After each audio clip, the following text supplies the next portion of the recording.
ex-presidente Lula prestou depoimento ao juiz Marcelo Bretas nesta terça-feira. O petista foi arrolado como testemunha de defesa do ex-governador do Rio, Sérgio Cabral, em uma ação que apura suposta compra de votos da Olimpíada de 2016. Foi a primeira vez que Lula falou publicamente desde que foi preso no dia 7 de abril. O ex-presidente minimizou a denúncia e disse não saber de nenhuma negociata para fazer a Olimpíada do Rio de Janeiro. Ele saiu ainda em defesa do ex-presidente do Comitê Olímpico do Brasil, Carlos Arthur Nussmann, e admitiu ter pedido apoio a países africanos, mas negou a existência de um acordo. Em outro momento, Lula declarou também que o país vive um momento de denuncismo e que está cansado de mentiras. Agora, Vera, Andreasa e também o Madureira, né, depoimento à parte, o que chamou mesmo a atenção dessa videoconferência agora à tarde foi o momento de tietagem do juiz Marcelo Bretas, né? Ao encerrar a audiência, o magistrado prestou reverência ao ex-presidente Lula. A gente separou um trechinho, tá no ponto aí, Reginaldo? Coloca aí, vai lá. Senhor Luiz Inácio, eu quero agradecer, muito obrigado, inclusive pela postura sua, como se portou aqui diante do nosso depoimento. Enfim, o senhor vive, é uma figura importante no nosso país, é relevante a sua história para todos nós, para mim, inclusive, que aos 18, 17 anos estava aqui no comício na Presidente Vargas, com 1 milhão de pessoas. Vivíamos um momento diferente no país e eu estava lá, usando o boné. Pode voltar agora. Usando o boné e estava usando a camiseta com seu nome. Então, enfim. Quando eu fizer um comício agora, eu vou chamar o senhor para participar. Muito obrigado pela postura e pelo depoimento. Tá encerrado. Obrigado, doutor Bretas. Obrigado. Obrigado. Vera Magalhães. Patrick, eu vou pedir licença a quem tá nos assistindo para usar aquele emoji, sabe aquele que a menina tá com a mão na cara aqui? O que foi isso? Isso não foi um depoimento, isso foi uma espécie de um hangout entre amigos. Começou com o Sérgio Cabral, que também participou por videoconferência, mandando pêsames ao Lula pela morte da dona Marisa. Aí o Lula fala que estava com a gravata que usou quando o Rio foi escolhido sede da Olimpíada. Aí o juiz participa ali do Convescote, diz que esteve num comício do Lula, vestindo um boné, se lembra da sua juventude. Que palhaçada é essa, gente? A gente criticou aqui um depoimento do ano passado, quando o juiz Valisney foi algo solícito com o Lula, demonstrou ali alguma reverência, mas não foi essa tietagem explícita, esse show de vergonha alheia que o Marcelo Bretas deu. Não dá, o Lula não precisa nem que lhe dê em espaço para ele tentar crescer. Quando dão, ele levanta e corta. Não é porque o sujeito está preso que ele perdeu a verve, ele sabe fazer isso, é a vida dele fazer isso. Foi muito vexaminoso.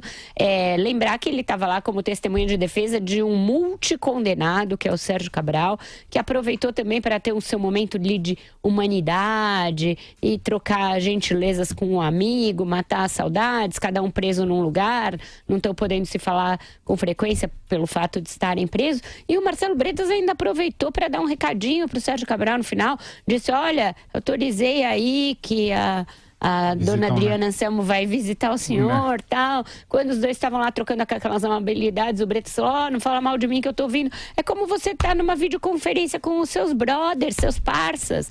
Não dá para ser desse jeito, né? Ainda mais um juiz que usa o Twitter, usa a sua religião para posar de paladino da ética, que admoestou o Gilmar Mendes na véspera, quando ele soltou mais um acusado lá no Rio, dizendo que a corrupção não é um mal menor, não pode ser tratada como um crime menor, e ele está fazendo vassalagem com um condenado por corrupção. As duas coisas não falam entre si, as duas coisas são contraditórias e é muito ruim para a continuação das investigações. O Andreasa, já passo para você, e ele no Twitter, o juiz Marcelo Bretas, ele justificou esse tratamento, ele tuitou o seguinte: audiência tranquila e respeitosa por todos os participantes, testemunha, réu, advogados, membros do MPF, juiz e demais presentes, exatamente como deve ser um ato judicial. O trabalho do Poder Judiciário não deve ser exercido com rancores ou paixões políticas, ele justificou agora à tarde. Olha, minha gente, o vídeo é curto, mas poucas vezes eu terei me deparado com uma coisa tão vergonhosa. Sabe a vergonha alheia? É como eu me senti. E sinto muito em dizer o que direi agora, mas isso aí se tratou de um evento eleitoral. Pro Lula, se tratou de um evento eleitoral. E ele capitalizou. Em primeiro lugar, faz isso também no Twitter, depois comentando a audiência, mas fez na abertura também. O juiz agradece pela postura do depoente. Obrigado pela sua postura correta. Qual é a alternativa diante de um juízo, se não a postura correta? Então vocês vejam que esse tipo de discurso cria condições para alimentar o discurso de exceção que interessa ao Lula. Como se estivessem ali todos iguais. O que o Bretas fez, vergonhosamente, ao dizer que esteve no comício do Lula em 89, com boné, foi levantar a bola na ponta, com perfeição, para o sujeito cortar. Isso aí, eu nem sei se pode ser usado, tá? Eu acho que não pode, em campanha eleitoral. Mas repercute eleitoralmente.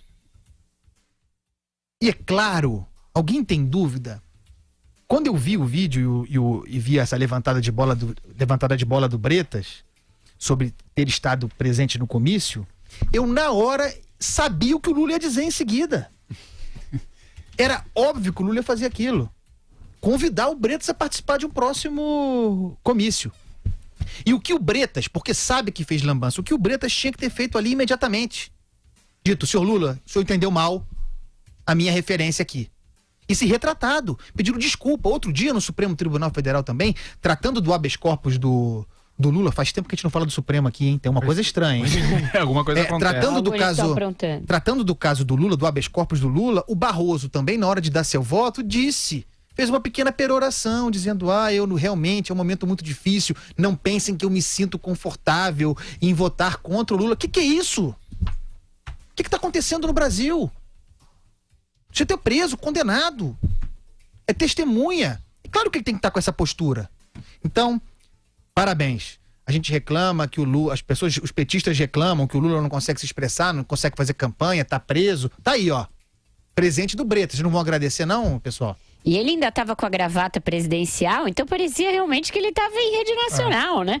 E eu acho que esse vídeo serve para mostrar que, diferentemente das tentativas aí dos petistas, de dizer que ele tá abalado, abatido, ele tá na sua melhor forma ali.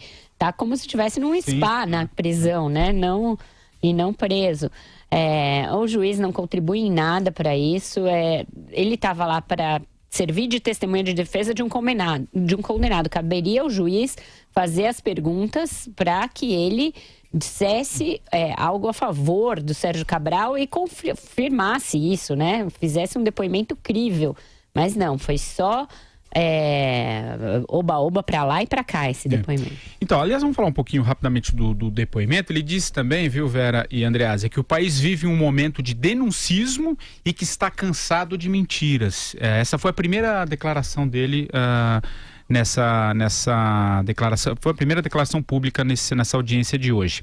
E também, ao longo do depoimento, ele disse o seguinte: o meu compromisso é com a verdade. Não acredito que hoje no Brasil tenha um brasileiro que anda em busca da verdade mais do que eu. Aí tudo é mais do mesmo, né?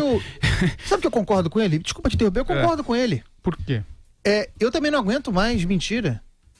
Para de mentir, né, Lula? Quer dizer, ninguém aguenta mais mentira. O senhor e o seu partido são responsáveis também por grandes mentiras nacionais. E mais, o Brasil vive um clima de denuncismo. É verdade, mas o senhor é responsável por isso. O senhor plantou esse Ministério Público sindical. Isso é obra sua. Rodrigo Janot e tudo quanto representa é obra do senhor, é obra do petismo. O senhor é responsável, o senhor e seu partido e os seus governos, pelo aparelhamento do sistema judicial, pelo aparelhamento político do sistema judicial. Tanto no Supremo Tribunal Federal, que virou um campo minado para cotistas, não tem grandes juristas indicados na gestão dos senhores e da sua sucessora, mas tem representante de grupo de pressão. fazendo ativismo judicial. O Ministério Público, esse ativista do Rodrigo Janot, é obra sua. Não foi o senhor que empoderou as associações? Aquela famosa associação de procurador que indica a inconstitucional tal lista tríplice, de onde viria o Procurador-Geral da República? Isso é obra do senhor. Isso não está na lei. O senhor, a mentalidade sindical que o senhor representa, é responsável pelo sistema que o botou na cadeia. O senhor está pagando por aquilo que criou. O senhor e o seu partido são responsáveis por isso. Vera.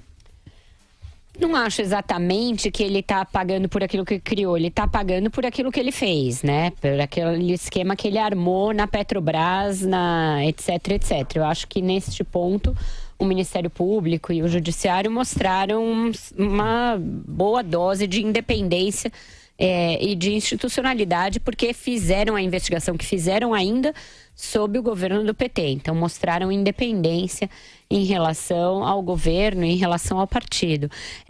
Bom, esperar que o Lula fale a verdade é esperar sentado, né? A gente está vendo um show de mistificação, show de tentativa de vitimização dele e do PT em cima desses processos. Mas eu acho que isso vai perdendo a sua eficácia. De vez em quando a gente vai ver um Marcelo Bretas que dá uma chance para ele ter o seu brilhareco, seu momento ali de fama, mas vão ser cada vez mais raras essas aparições a ponto de não ser candidato. Eu acho que está chegando, está se aproximando o momento em que o Lula terá a sua candidatura impugnada e o PT vai ter que sair desse estado catártico em que ele se encontra desde março.